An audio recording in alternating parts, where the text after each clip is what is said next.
Hello, folks. Welcome to episode 3 of Queens Storytellers, a show presented by the Queens Theater. I'm your host, David Lawson, and yet again this week, we have 5 stories from writers and performers from various disciplines of writing and performing stories that actually happened to them. And like I said, this is our 3rd episode. If you're just joining us for the first time, you have 2 other episodes to watch, and it is the 3rd episode in a 10-episode series. So if you enjoy what you see today, then there's going to be more for you to look forward to in the coming weeks. But let's get to who we are going to be seeing today. First up is Cambrie Cruz, who is a New York Times best-selling author for her book, Burn Down the Ground. She's going to be performing a story about visiting her father in prison and smuggling something into her father in prison. Then we are going to be hearing from Angel Yao, who has performed at Joe's Pub at the Public Theater. Angel's going to be telling a story of growing up here in Queens with 2 immigrant parents. After her is going to be Dave Arroyo, who's performed on the popular storytelling podcast Risk. Dave is going to be telling a story of growing up in Puerto Rico, playing role-playing games, and as a goth. After Dave is Kev Berry, who is an associate artist at the Tank Theater, one of my favorite performing venues here in New York City. Kev is going to be performing a story about how sobriety and marathon running go hand in hand. Our final performer this week is a frequent host of shows at QED in Astoria, Queens, Tracy Starin, and she's going to be performing a story about dealing with a particularly difficult medical health professional. Like I said, folks, this is just the 3rd of a 10-part series of Queens Storytellers. So if you like what you see today, just happen to stumble upon the video, go to queenstheater.org, check out more about this show, as well as about other shows that Queens Theater is doing right now. You could also go to Facebook and like Queens Theater, that's theater with an R-E, at Queens Theater on Facebook. I'm so excited to share these 5 stories with you today. I'm your host, David Lawson, and let's get to it. Enjoy this episode of Queens Storytellers.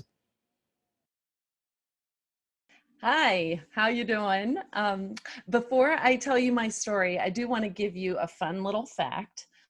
In prison, gum sells for $1 a stick. $1 for a stick of gum. Yeah, on the list of items that my dad, number 1133944, wanted me to smuggle into him in prison, gum seemed pretty harmless. He'd also asked for a needle and a $100 bill. No. My dad's prison is in Huntsville, Texas. And honestly, it's a lot less scary than I expected. It kind of looks like a junior high.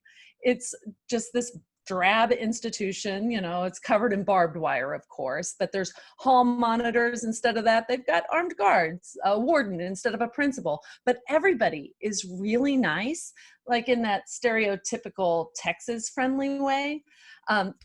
For example, so there's this one guard who inspects me and my rental car every time I come to visit, and he is straight out of Central Casting. If you need a hard, down and dirty Texas sheriff, this is your man. He is pot-bellied. He's wearing cowboy boots and a cowboy hat, and he has a big white handlebar mustache. When I roll up to the gate, he comes sidling over and he goes, "Pop the hood, open the trunk, show me your ID." So I'm like fumbling around. I show him my ID, and he takes a look at my driver's license and goes, "Huh, New York City? Get a rope." Okay, wait, what? Okay, thankfully, I'm familiar with the old Pace Picante ad campaign from the 80s and stuff, but I'm pretty sure he just made a joke about hanging me at a prison that's kind of famous for executing people. But okay, maybe a little inappropriate, but he's really nice. He's being really friendly, but he's also really slow. Like, he's wearing cowboy boots. What would he do if somebody just busted through the gate? Not a rhetorical question. Like, really, what would he do? He's so slow. But I guess he figures that somebody would never be a girl in high heels from New York City, and she most definitely would never smuggle a jumbo pack of Wrigley's Juicy Fruit in the waistband of her slacks from Banana Republic. Not her, not me. No, no. So his metal detecting wand, it screeches exactly where I've got the gum hidden, which of course makes me flinch out of fear. And he's like, oh, don't you worry, sugar, that's just buckle. Really? I'm not wearing a belt. Juicy Fruit, however, is wrapped in foil. Not something I'd considered. And apparently neither did he, because he just sends me on in with my merry way. He says, have a nice visit with your daddy now. You got it, mister. So I go inside and I wait for my dad to come into view. And when he does, my God, I am shocked. He looks terrible. He's hunched over. He can barely walk. He's thin. He's missing teeth. I don't know how or why, but just the sight of him in prison whites really is jarring. I'd never seen him like this. But more importantly, he seems to be in a lot of pain. Every single step he takes, it looks like is just taking all the effort out of him, and he cringes with each and every step. I'm like, oh my God, what happened to him? And I don't want my dad to see me upset. This is our first visit. It's supposed to be a happy, joyous thing. I've got Juicy Fruit in my waistband for him, for crying out loud. I muster everything I can, and I'm like, hi, Dad. Big, giant daughter smile. He doesn't even wave back. He's so concentrated on walking. He just kind of tosses his head and smiles my direction, and it breaks my heart. I'm horrified. I have let my dad rot alone in prison.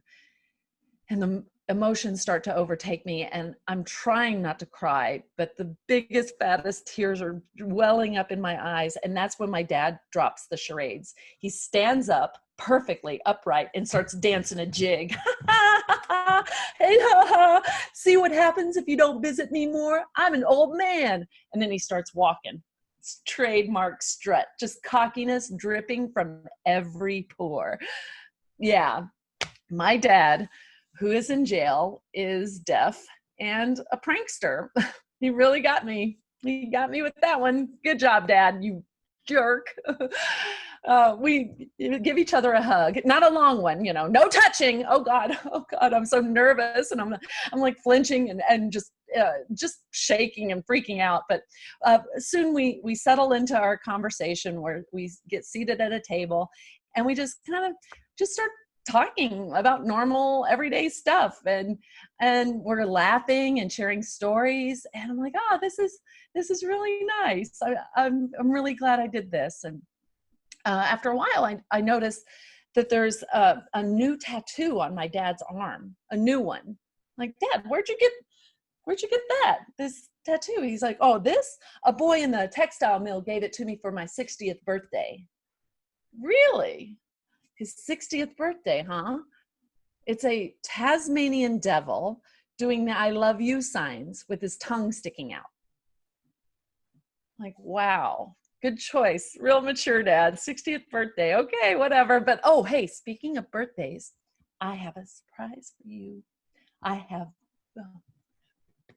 my dad's like, oh, come here. I'm like, oh, no, calm down. Wait. Shh. And I look around and make sure the coast is clear. And I slowly pull the giant pack of Juicy Fruit out of my waistband, and I start to hand it over to him, but he just reaches out, grabs it, rips it open, and starts tearing a piece open, and starts chomping on a piece with his remaining front teeth. He basically looks like a cow chewing cud. He's like, nyah, nyah, nyah, nyah. And it only takes a couple of nyah, nyah, nyahs for the taste to overwhelm him. He hasn't had gum in years, and he just catches his breath, closes his eyes, and puts his arms outstretched like he's praising Jesus. He's like, whew, wow, long time. Tastes different. Long time, I guess. Then out of nowhere, he starts shoving sticks of gum in the secret pockets that he's cut in between the soles and the cushions of his Converse sneakers. Stick after stick of gum. And he's just like shoving them. I'm like, Dad, what are you doing? He's being really brazen about it. I'm just kind of shocked by this. He goes, I can sell gum for $1 a stick. Oh my God. What? And he starts taking off his other shoe, starts shoving stick after stick of gum in this other shoe. And he's being really obvious about it. I'm like, oh my God, wait, he can sell these for $1 a stick. That's why he'd asked for a jumbo pack. I thought that was really odd, very specific. And he kept demanding, make sure it's a jumbo pack, a jumbo pack. I'm like, God, he really likes gum, I guess. I don't know. He wants a fresh stick every few seconds during our visit. No, he wanted me to smuggle it into him. I'm a mule. And the thought of this just kind of blows my mind that he would have me do this. And now he's being so obvious. And apparently this is really illegal. And I look around to see if anybody has noticed. And that's when I see this really big, beefy guy to my left. And boy, he's horribly disfigured. He's missing an eyeball. And where his eye used to be, it's kind of patched up with skin, but really haphazardly, like almost like a sculptor who has not gotten to that part yet. You know, you could still see thumbprints in it and stuff. And he's missing part of his skull, and his mouth is drooped and dripping, and he has to use a handkerchief to wipe up all the saliva. And it's jarring to see him. And so I asked Dad, I'm like, my God, Dad, what's wrong with him? What happened? He says, oh, him? He killed his wife and his kids and then tried to kill himself, but it didn't work. Good man. Quiet. Quiet, says my deaf dad. And good? Well, it's all relative, I suppose.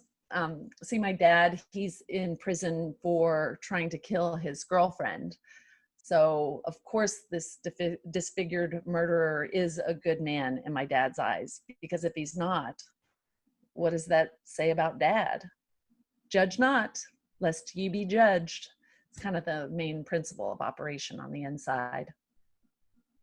Start contemplating this, like, what is good? And is my dad good? Is this disfigured murderer good? What is good and evil? And big life questions. And I'm kind of quiet for a bit. And then suddenly a loud shout breaks the silence. You! And I flinch at the shout. My dad, of course, is deaf, doesn't hear it, but he sees me flinch. He says, what's wrong? I don't know. Somebody screamed. And I hear it again. You! We look over and we see a man in a cowboy hat, cowboy boots, white, and a button-up shirt and tie. And I recognize him from the picture on the wall. He's the warden. He's pissed, and he's looking at us, me, him. Yes, you come here now. Dad, cool as a cucumber, gets up, struts over again. Best Elvis strut, you know, like cockiness, you cannot cage. You cannot cage charisma. He just is like cool cat. He comes strutting over, and the warden, he's mad. He looks like he's got to pop a vein. He screams at my dad, even though he knows my dad is deaf. He's mouthing the words really big so my dad can understand them. And he's like, what's in your mouth?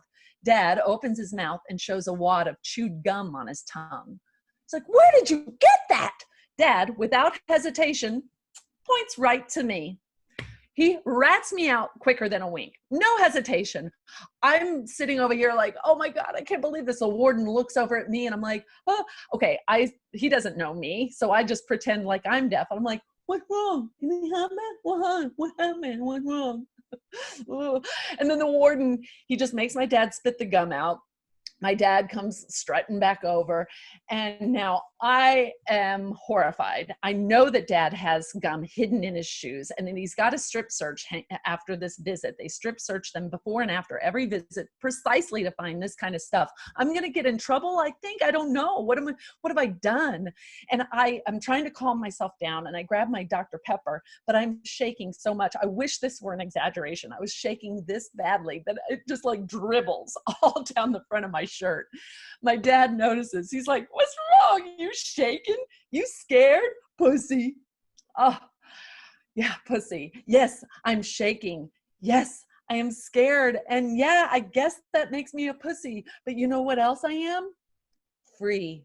And I'm getting the heck out of here. I've got to bust a move. So I'm like, bye, Dad. Good luck with that strip search. Love ya. I'm out. And so I hustle out of there. But you know, you don't want to like run across a prison yard. So I look like one of those mall speed walkers, like, bye, see ya, great visit, bye, howdy, adios. I don't know. It was crazy how fast I got out of there. And I get in the car. My husband was waiting for me in the car. And I'm like, start the car, get out, we gotta go.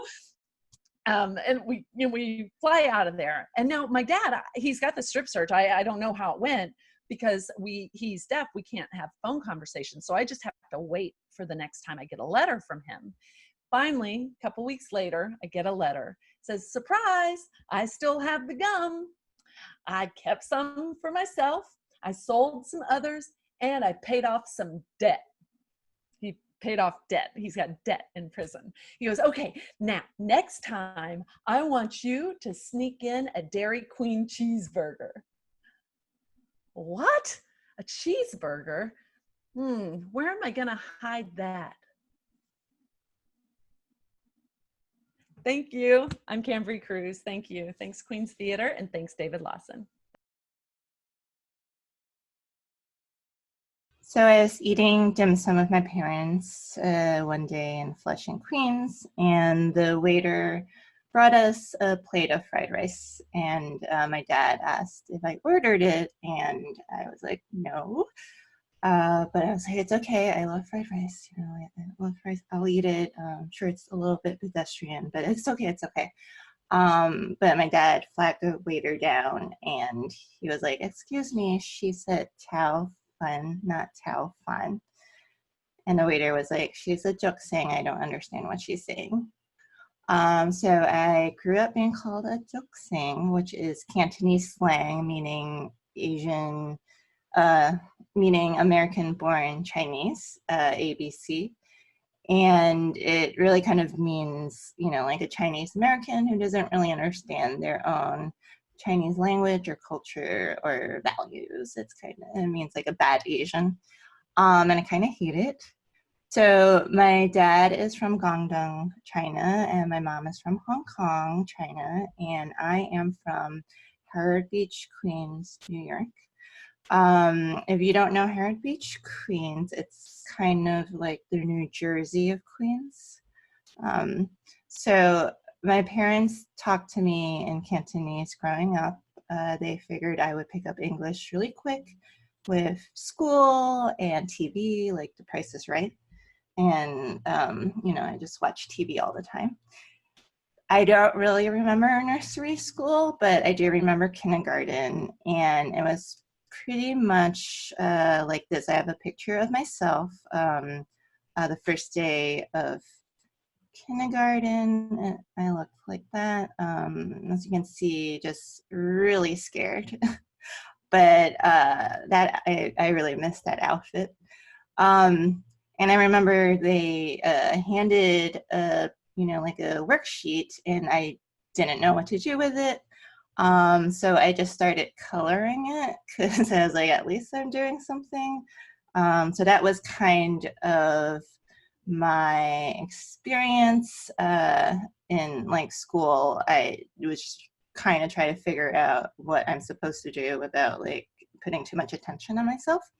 But of course, the teachers noticed, and they put me in ESL class, which is English as a Second Language class. I hated that class because I felt like I didn't belong. I don't think there were a lot of kids who didn't know English, so they kind of grouped everyone together. Like I was with the learning disability kids and like the bad kids.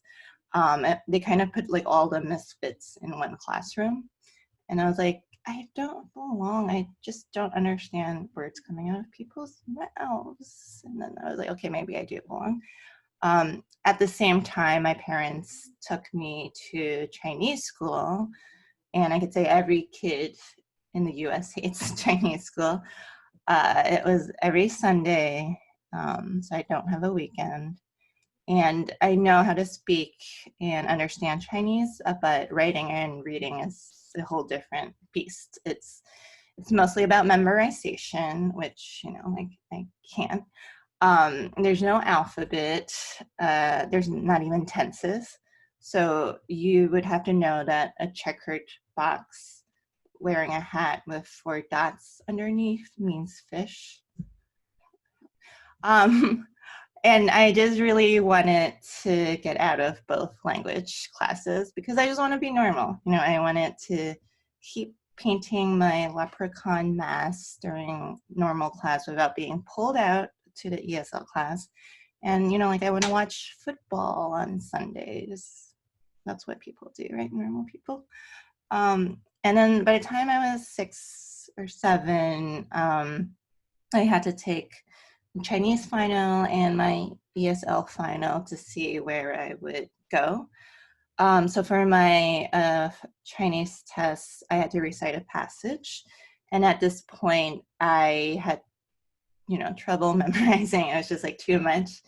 But I knew English better. I also knew how much a dining room set costs. My parents were right. So I actually use English to phonetically spell out how the Chinese characters would sound like. And then I would just read that. So I started reading a passage in front of my class. And when I got to a word, my teacher started laughing. And she was like, "Can you say that again?" I was like, "Jingji." And then the class started to laugh. And the teacher was like, "It's jingji." And so I realized instead of the word silent, I said the word sperm. So yeah, jing, jing, jing. They're all one word, right? No, they're all different words, and one of them means sperm. So you guys better watch out. But it was fine because I was like, I'll continue with Chinese class, but the ESL class is more important. I just want to pass it and not, take that class. So this test was just me and the teacher, and she just asked a few questions. She was like, "What color is the sky?" And in my head, I was like, there's a lot of colors because it's actually reflective of the ocean. But if you're looking for, but sometimes it means there's no colors. But I guess, so it was like, just like pause. And then I was like, blue. And then she asked, "What is your favorite food?" And I was like, "My favorite food?" That's a loaded question. I'm only 6. I haven't even thought about that in my life yet. It's so hard. Okay, let's see. Should I say Chow Fun? No, that's a Chinese word. McDonald's? No. And then so it was like long pause. Pizza. And then she said, "Can you touch your toes?" And that caught me off guard. I was like, I didn't know there was a physical component to this test. I didn't stretch yet. And so I was like sitting down, and I didn't know if I should like stand up or keep sitting or what. So I just kept sitting, and then I was trying to like touch my toes as I was sitting. And then I couldn't really reach, but in my head I was like, she'll know what I mean. She didn't know what I meant. She wrote down, "And I touched my knees instead of touching my toes." So I had to continue both classes, ESL and Chinese. So when I was younger, all my thoughts were in Chinese, and that's how I would talk to myself. And then as I grew up, it was like half Chinese, half English. And then I think by 11 or 12 years old, I decided that it was too hard to do that, and English was a lot easier. And I remember just letting that go, going like, I want to just give up and think in English now. And then I always thought "jok sing" meant to like catch a star, because "jok" could mean catch, and "sing" means like star. Because I'm like, American-born Chinese always try to catch their dreams. I don't know. But I actually just looked it up recently, and "jok sing" means jok means bamboo, and sing means like to rise up. And the metaphor is that like the bamboo is hollow, and so water could like flow both ways, but sometimes it doesn't. And pretty much I'm the gross water inside of bamboo that doesn't go both ways, because like we don't identify with Chinese or American. That's the metaphor. But I just wanted to say that I am grateful that I sort of know both language, even though I suck at both language. But I know a lot of kids with parents, their immigrant parents just push their kids to know English right away and speak it. And then they lost their native tongue right away. And as a result, they're not able to communicate with their parents or their family at all. And that's so sad to me. Because at least with, my parents, I could tell them I love you in their own language. I'm just kidding. Asian families don't say that. But now I believe that ESL is no longer a term. It's ELL, which is English language. See, I don't know English language learner. Because I think the education system realized that you don't have to drop your native language. You could learn both language, English and your native language at the same time. So I just wanted to end with telling my parents, "Nga oile." Thank you. So I am at my kitchen back in Puerto Rico, and I am watching the news. Puerto Rican news is a different kind of animal than your regular news. It's a bit more in your face, very shocking. So it's a lot of very outrageous stories. And the story I'm watching today is there Satanism in Puerto Rico? And so I'm really excited about this because this looks like a complete crap fest.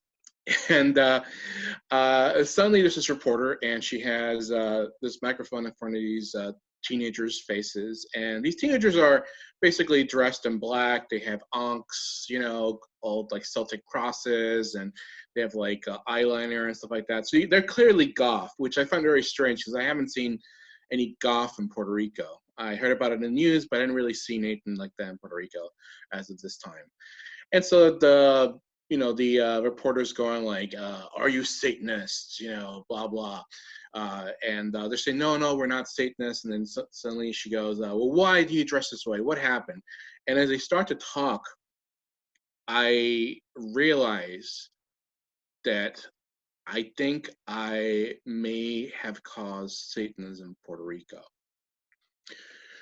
So when I was in high school, my friends and I, we used to play role-playing games. Of course, the classic Dungeons and Dragons, and we used to do this all the time for sleepovers since like 10th grade. We did it, and it was always a really fun thing to do. It was like, imagine yourself in another world as a medieval warrior and stuff. And then when we graduated high school, all my friends went to different colleges, and I was kind of left alone at this one college in Puerto Rico, and I was really kind of like missing that time, missing those games.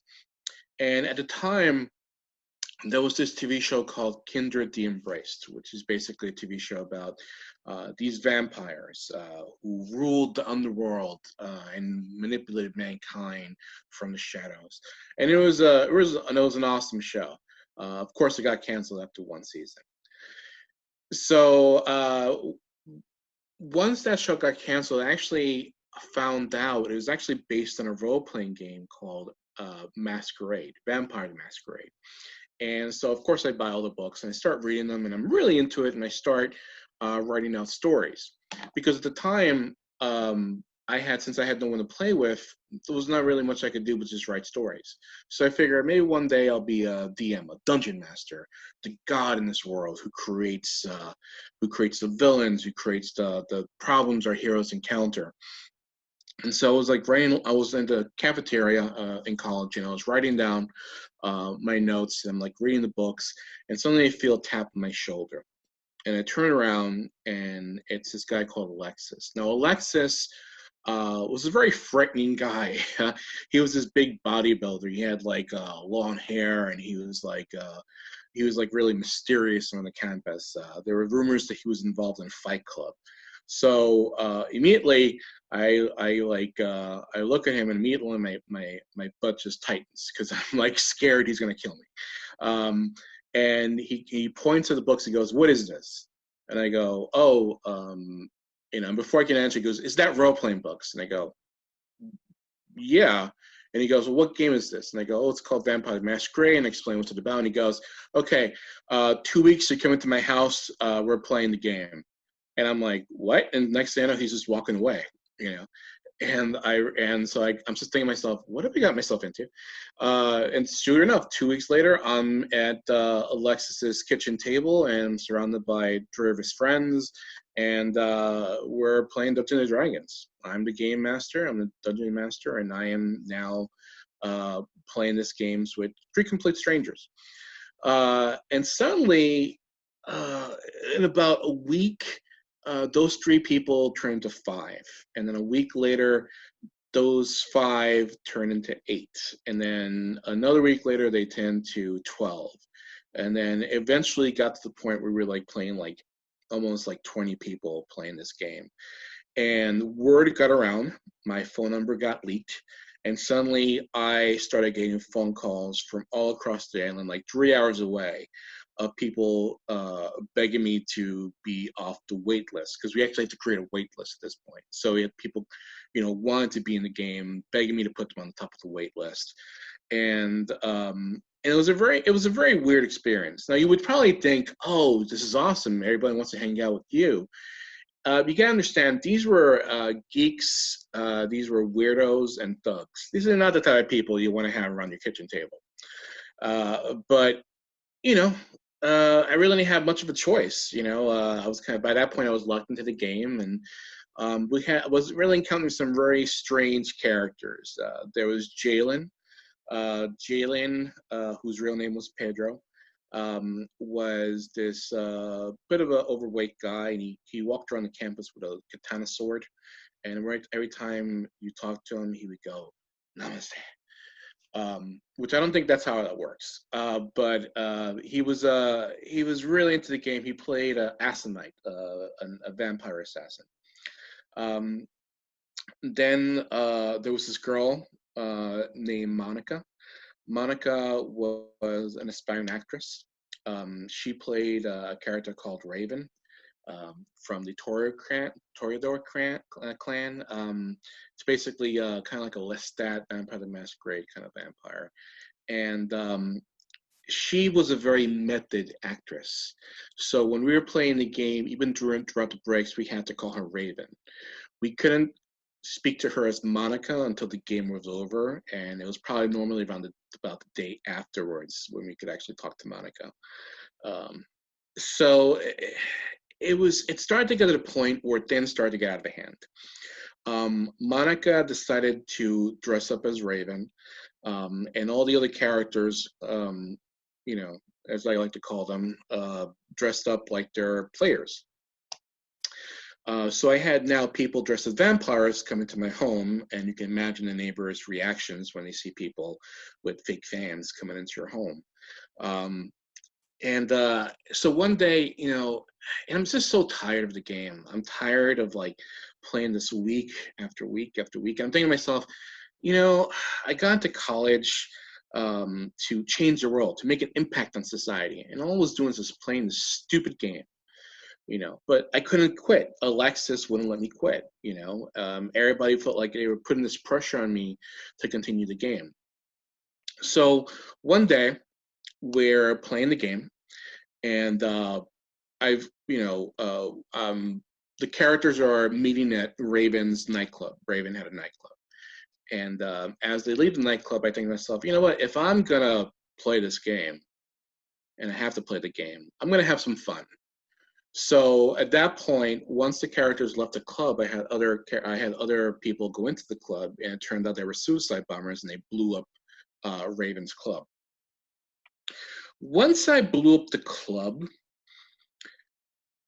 Monica lost her freaking mind. She started screaming. She threw the books all across the room, and at that point, she grabbed Jalen's katana and came at came at me with the katana screaming, "You blew up my club! You blew up my club!"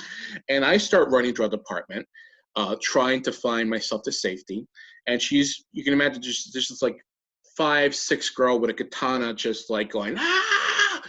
Screaming at you, coming at you.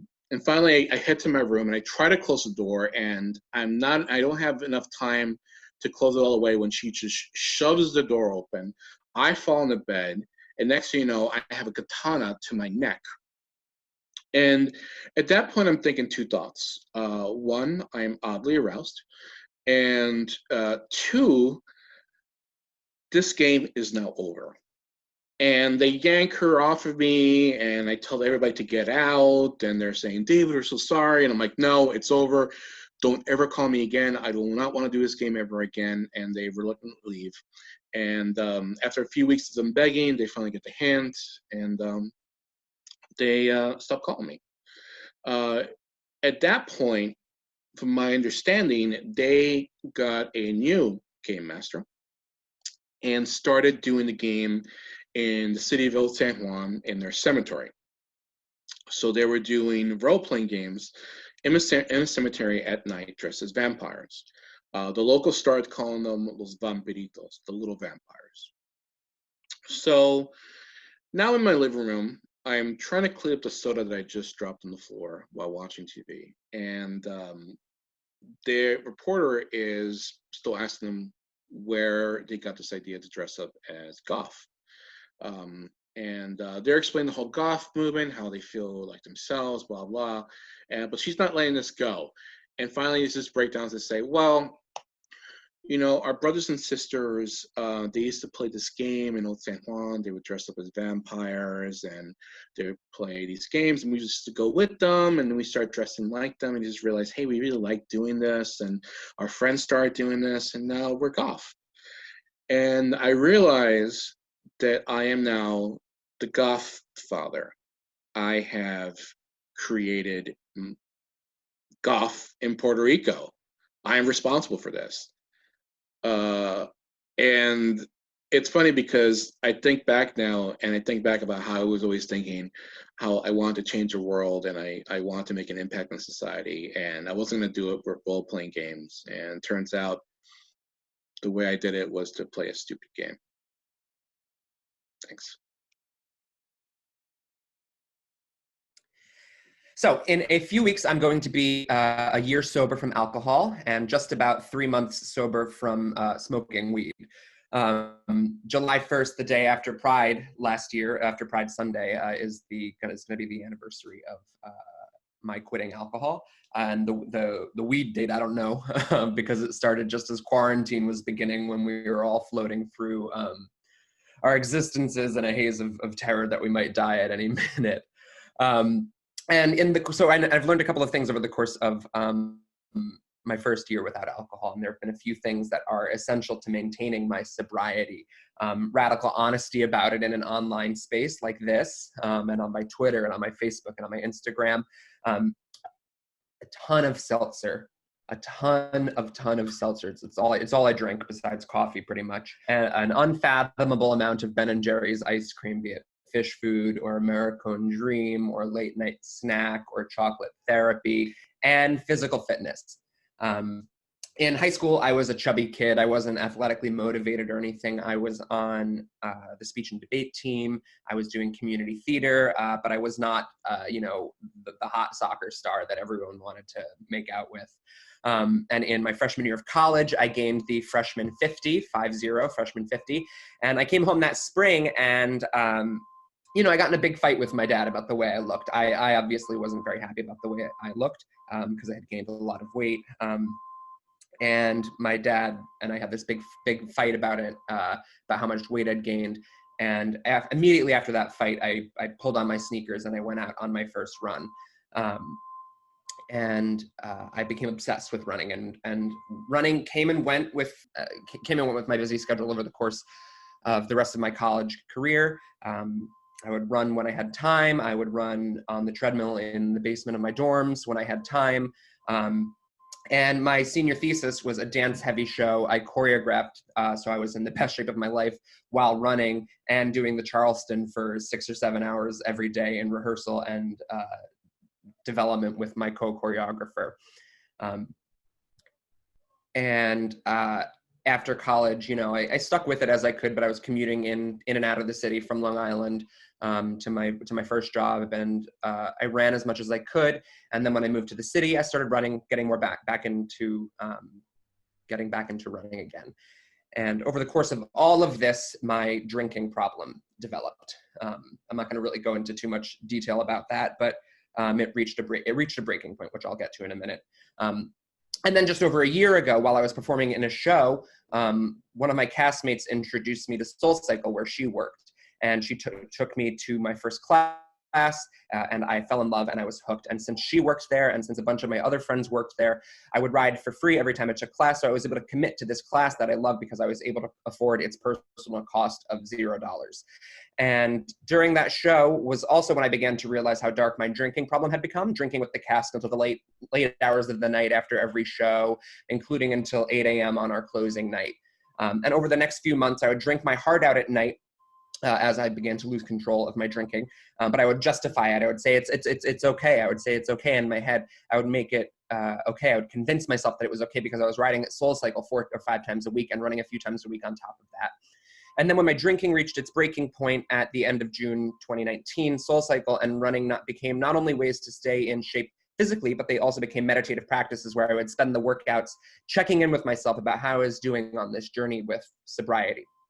And I celebrated all of my milestones in my first 9 months on the wagon at SoulCycle. And the studio staff and instructors became close friends, and they were there to cheer me along every step of the way. I had 8 birthday rides with each of my favorite teachers. I had 5 90-day sober celebration rides where they celebrated with me, brought me pastries, and they saw how much I not only enjoyed riding, but how much I needed it and how much it really helped me, how much they helped me. And then in November, I was accepted to run the New York City Half Marathon. I dove into training. I was so excited. I built up endurance slowly, like the training program I was on taught me to. I would ride at SoulCycle 4 days a week and run 4 days a week. I changed my schedule at work to accommodate my running schedule. I changed my diet so I could fly down the trail in Riverside Park. I was doing so well. I bought new special running socks so my feet weren't sliding around in my in my sweaty sneakers. I was doing really, really well. And then 3 weeks before the run, this was the week where you ran the farthest, ran the longest, ran the fastest before the 2 weeks of the final training, which are essentially relaxed short runs to let your muscles get some rest before race day. 3 weeks before the run, I'm on a 10-mile run, 5 miles out and 5 miles back. And at 5.61 miles into the run, 4.39 miles from my house with just my sweatshirt and my sneakers and my earbuds and my iPhone, I take one wrong step running down a hill in Riverside Park, roll my ankle, and I fall. And I'm screaming bloody murder, screaming profanities in the most intense pain I've ever been in.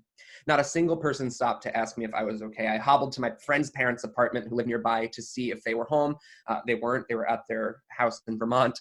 I hobbled to the subway and called my friend who's a doctor, crying, telling him what had happened. He came over and took a look and said it seemed like it was a grade 2 sprain, which is way worse than a simple twisted ankle and perilously close to a full sprain, which might have required surgery to fix. He told me I would probably be off the bike and off running until well after the half marathon, which really, really messed with me. But I was determined to run the race no matter what, even if I had to run the whole thing in pain, because I'd raised a lot of money for the charity that I run with. The race ended up being fully canceled because of the pandemic, which allowed my foot to heal fully. And I'll be running the full New York City Marathon in November, which I've started training for in the last few weeks. And my foot is fully healed and feeling great. I'm building up my endurance. I'm reestablishing the meditative practice that running holds in my heart and preparing for the long haul. And there were a couple of weeks in quarantine where I was working out from home on a yoga mat in my room. And I realized how, I clocked it, how good it makes me feel to work out. And I realized that I haven't had the urge to drink or smoke during all of this quarantine business. And I realized that in itself is preparation for the long haul beyond the end of the pandemic. I realized that if I can make it through 3 months of abject terror, without a margarita, I can make it through anything. Thanks. I had decided to go to the infirmary to talk to somebody about my growing depression. When you're dealing with depression, you'll tell yourself any story. I told myself any story not to have to face up to it. I told myself, I've just been working so hard and I'm so tired and I haven't been taking care of myself. But as time went on, it was clear that there was something else going on. It was something bigger. And then I made all kinds of deals with myself not to have to go talk to a doctor about it, anything not to have to talk to somebody about it. I promised myself, I'll take better care of myself. I'll get more sleep. I'll meditate. I'll do yoga, anything not to have to talk to a doctor about it. And I was pretty good at putting on a good face, but cracks started to show in my facade, and I was running out of people in my life to talk to. And my friends started to ask me, is everything okay? And so I decided to go to student health services, and thankfully colleges have people that you can go talk to. I was going to Boston University at the time, and I had been pretty unhappy there. I found the whole place kind of grim and unhelpful. And I went to college in the early 90s before everything went digital. So if you had to fill out a form or drop off an application, you actually had to go to an office to do that. And it wasn't uncommon at BU to go to an office for some bit of administration you had to take care of, only to be told that you were in entirely the wrong place and to be sent clear across campus, only to be told there that you had the wrong form and to be sent somewhere else. So you would see kids crisscrossing the campus with envelopes and folders with a glazed look on their face, wondering, is this ever going to end? Am I ever going to find what I needed? And we used to joke about it. It was well known that BU was like this. It wasn't lost on us that a school so top heavy with administration and support staff was in no way supportive of us. We used to say, you can't spell bureaucracy without BU, and then we would laugh. And it was something that we just accepted. But I had been unhappy there, and I was thinking about leaving. I was thinking about transferring out, but there was so much going on in my head. I thought that maybe before I make any permanent move, I should go talk to somebody. And so I went to student health services. And the way student health services worked was anyone who was a student at BU could go there to talk. You talk to a general doctor, and they would decide if they could treat you there or refer you. And the way they would do that was by asking you irrelevant and intrusive questions about your sex life. So for instance, this is how it would go. You go to the doctor, they'd say, what seems to be the problem today? And you'd say, well, I have a persistent sore throat. And they'd say, are you sexually active? And open up and say, Or they'd say, what seems to be the problem today? You'd say, well, I fell 3 days ago and I rolled my ankle and it still hurts. And they'd say, how many sexual partners do you have? And perhaps you should go to the walk-in clinic at the hospital to get an x-ray. So with this in mind, I went to student health services to talk to somebody. I walked in and I walked up to the desk, and a woman at the desk said to me, how can I help you today? And I said, I would like to see the doctor. And she asked me for my name and my student ID, which I gave her. And she said, do you have an appointment? And I said, no, I don't have an appointment. And she had a book, and she pointed to the book where my name and ID number were not, as if to prove to me I didn't have an appointment. And she said, you have to call and make an appointment first. So I looked behind me at the completely empty waiting room, and I said, can I make an appointment right now? And she said, no, you have to call first to make an appointment. And she pointed behind me in the waiting area to a phone. And she said, you can go to that phone, call the number on that phone, and make an appointment. And I thought, well, this must be one of those BU bureaucracy things. Maybe the number calls some central database and it gets recorded there, and then it goes to her where she puts it in her book. So I walked over to the phone and I called the number, and I heard it ring in stereo because it rang in the receiver in my ear. And then 10 feet away, it rang at the desk. And the woman who had just sent me away answered the phone, and with her back to me said, Student Health Services, how may I help you? And I said, I'd like to make an appointment to see the doctor. And she said, when would you like to come in?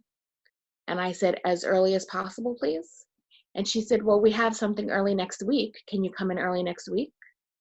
And I said, well, yes, but do you have anything sooner than that? And she said, well, I have something right now. Could you come in right now? And I said, yes, right now works for me. I can come in right now. And she asked me for my name and my student ID, which I gave to her. And she wrote it in her book. I hung up the phone and I walked the 10 feet back to the desk where she met me, and with fresh eyes, as if she had never seen me before, said, how can I help you? And I said, I'd like to see the doctor. And she said, do you have an appointment? And I said, yes, I do.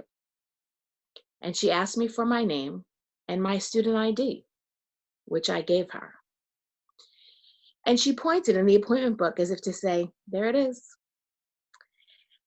And she said, you can have a seat. It'll just be a few minutes. And I thanked her. And just as I turned to sit down, she gave me a little tiny half smile. And she leaned forward and she said to me, now, was that so hard? And I looked at her. For a beat, I was quiet. And I said, I don't think all of that was necessary. And I walked out. And the next semester, I transferred out of Boston University. Thank you.